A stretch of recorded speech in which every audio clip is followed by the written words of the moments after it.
This story was told by an acquaintance who brought me a cat. The cat was given by his old friend, and the cat had lived with this friend for a long time, but for some reason, the friend could no longer keep it. Therefore, the animal needed to be placed somewhere. I, at that moment, just had both the desire and the opportunity to take the cat. So as a result, the cat, already quite old, but still strong and proud, handsome, moved to me, and an acquaintance, thoughtful and confused, told a story. He was sitting in the kitchen, twirling in his hands an empty cup with cooling tea, stroking the cat sitting on the table and trying to talk. He spoke confusedly, fantasized, recalled some irrelevant episodes, repeated himself and stammered, but he did not look drunk. I will give his story in some form and in the first person. Some time ago, my friend Kirill had a misfortune. His wife disappeared. She was supposed to come to him out of town, where they rented a small house for the summer. But she never made it. By this time, they had problems in their relationship, so they did not call each other, communicated dryly only as necessary, and she didn't promise to come on Friday night, July 8th. She could have come on the weekend. But, as it turned out by chance on Saturday, the 9th, about mid-afternoon, she still left on Friday, after work.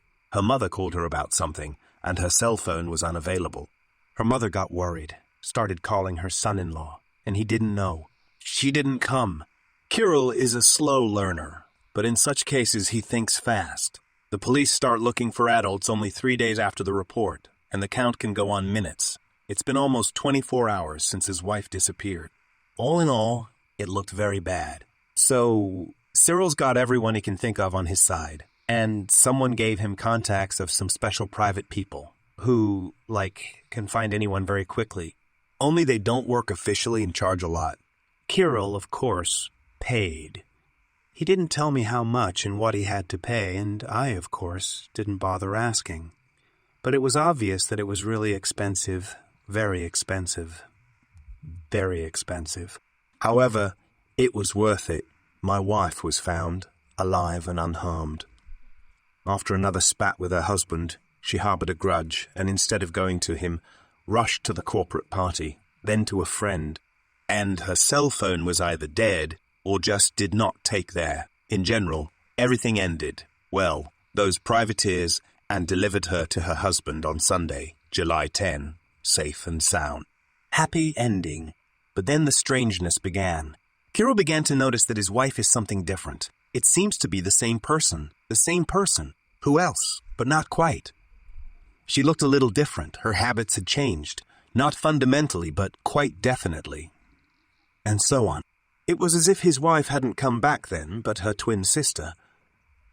Very similar, but still not her, and the vocabulary had changed, and tastes and character. Interests, again, different. No, nothing quite so strikingly different, but still not the same. Not the same person. Not the same person. I must say that I have known my comrade for a long time and well. I wouldn't have listened to anyone else if he'd thought of telling me such horror stories. I believe Kirill. That's why I came to him at once. All the more, we haven't seen each other for a long time. All, in fact, because of the cat Handsome. The cat started to attack Kirill's wife. And she was not surprised. She just demanded that my comrade, the cat, finally gave it back, as he had promised her long ago. That surprised Kirill once again.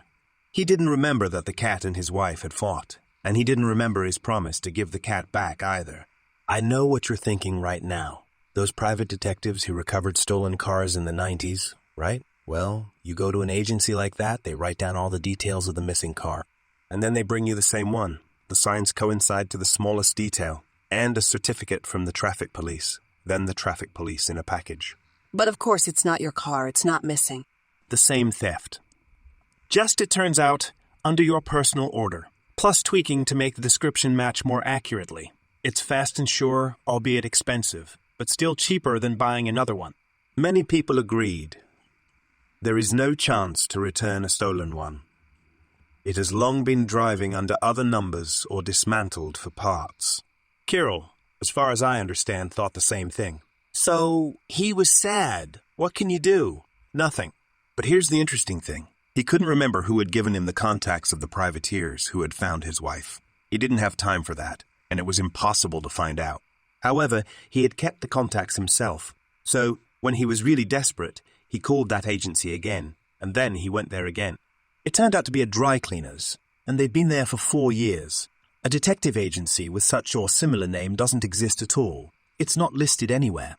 I've known my friend for a long time and well, and I remember perfectly well how he and his wife quarreled because of the cat, which Kirill's wife never recognized and attacked her at every opportunity. Kirill loved the cat very much, but in the end he really promised his wife to put it somewhere. I remember well the building where the dry cleaners are. I can't speak for the agency, but the dry cleaner has been there for years. Kirill had never had a drink. He'd always been a stubborn teetotaler. But now he was suddenly addicted to dry red wine, almost a bottle a day. Maybe it was the stress of his misunderstandings with his wife. That would be the most natural explanation. But he became very well versed in such wines. Such experience could not be gained in a couple of months. Again, Kirill doesn't recognize his yard. He says there was no tree by the road, and this tree is 30 years old at least. It has always grown there. And Kirill's wife is sure that on that Sunday, July 10th of this year, she came to her husband by herself. Nobody picked her up from anywhere, and did not take her anywhere, although, indeed, she had problems with her cell phone that day. No one could get through, so everyone freaked out. But I didn't notice anything strange about my friend's wife. She was the same as she was before. She looks and talks as usual. Anyway, I think that agency really exists, but it works differently. Not like those guys who return stolen cars. You just get transported to a place where everything's fine. Everything's all right. Where no misfortune has happened. So, you feel like everything around you is a little different. It really is different, even though it's very similar. There are only 2 things that stress me out about believing that. First, if the world you're being moved to exists, what happens to the you that was already in that world? Does he get sent somewhere else too, or does he just die? And if such a world doesn't exist, if it is specially made for a client, then who are we all?